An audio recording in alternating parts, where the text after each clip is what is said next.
Bueno, la Segunda Guerra Mundial fue el conflicto bélico más grande del siglo XX, en el que entre 1939 y 1945 Europa tuvo que vivir el enfrentamiento de dos grandes potencias, las cuales eran las potencias del eje, que eran Alemania, Italia y Japón, quienes eran las potencias protagonistas de este enfrentamiento, y por otra parte los aliados, que eran Estados Unidos, el Reino Unido, Francia, Rusia, entre otros.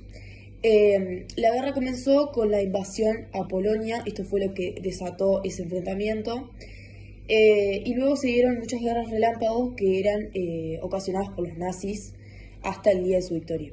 Algunas de las batallas fueron las de Dunkerque, Stalingrado, y hubieron muchos asesinatos en el Holocausto y el bombardeo de Hiroshima y Nagasaki, lo que ocasionó junto a todo el resto de la guerra muchas pérdidas humanas que se estiman entre 50 y 70 millones de humanos. De la Segunda Guerra Mundial se dividió en tres fases. La Guerra Relámpago, que sucedió entre 1939 y mayo de 1941, donde Gran Bretaña y Francia le declaran la guerra a Alemania nazis. A partir de ese entonces, Alemania puso en marcha su poderosa maquinaria bélica, iniciando así la Guerra Relámpago, una táctica militar que implicaba un bombardeo inicial aéreo seguido del uso de fuerzas móviles atacando a gran velocidad. Esto producía que los enemigos no se pudieran defender de forma exitosa. La segunda fase, llamada Guerra Total, desde 1941 a 1943, y la tercera fase, la derrota del eje, que se dio durante julio del 1943 hasta 1945. La segunda etapa de la guerra fue la Guerra Total, y esta se dio desde 1941 hasta 1943. Fue cuando el conflicto se globalizó. La invasión alemana de Rusia y el ataque japonés a la isla estadounidense Pearl Harbor provocaron la incorporación de la URSS y Estados Unidos al bando aliado. Con estos nuevos apoyos y el fracaso de los alemanes en la batalla de Stalingrado, el curso de la guerra se invirtió hasta culminar en la derrota del eje, que fue desde 1944 hasta 1945. Italia fue la primera en sucumbir a la contraofensiva aliada y Alemania presentó una tenaz resistencia, y Japón solo capituló después de que bombas atómicas cayeran en las ciudades de Hiroshima y Nagasaki. Hiro Onoda fue el último soldado japonés que se rindió en 1974. Onoda quedó escondido con otros 3 soldados en la isla del Guban, donde luchó varias décadas.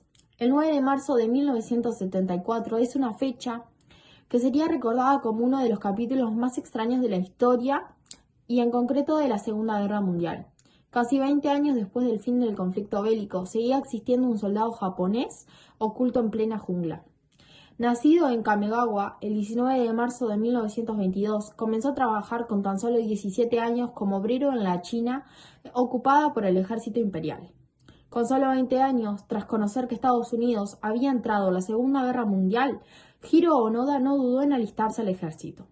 Fue enviado en 1944 a la isla de Filipinas del Lubang, donde comenzó su misión, la cual consistía, en primer lugar, en tratar de destruir todas las instalaciones y comunicaciones, tanto marítimas como aéreas. En 1974, un japonés llamado Norio Suzuki decidió emprender un viaje hacia Filipinas para tratar de descubrir si Onoda existía o no, y no solo lo descubrió, sino que también fue capaz de encontrarlo. Esta es la historia de los últimos sargentos japoneses que siguieron combatiendo 27 años después de la Segunda Guerra Mundial. Yokoi es uno de ellos que junto a algunos compañeros se escondieron en la selva. Muchos de sus compañeros se entregaron con el paso de los años y sus últimos 2 colegas murieron ahogados. En 1972 fue sorprendido por 2 pescadores quienes lo entregaron a la policía. Fue identificado y con su vuelta a Japón se convirtió en una celebridad.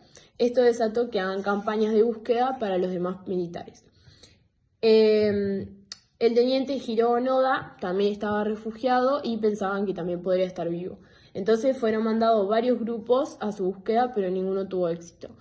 Solamente un estudiante japonés que prometió encontrarlo, pudo encontrarlo, pero este se negó, ya que él dijo que debía esperar las órdenes de su superior. Su superior viajó hasta donde estaba para decirle de poner las armas. Meses después, en diciembre, se rindió el último soldado japonés llamado Teruo Nakamura, que sin embargo su origen es taiwanés y lo hizo pasar virtualmente desapercibido en Japón.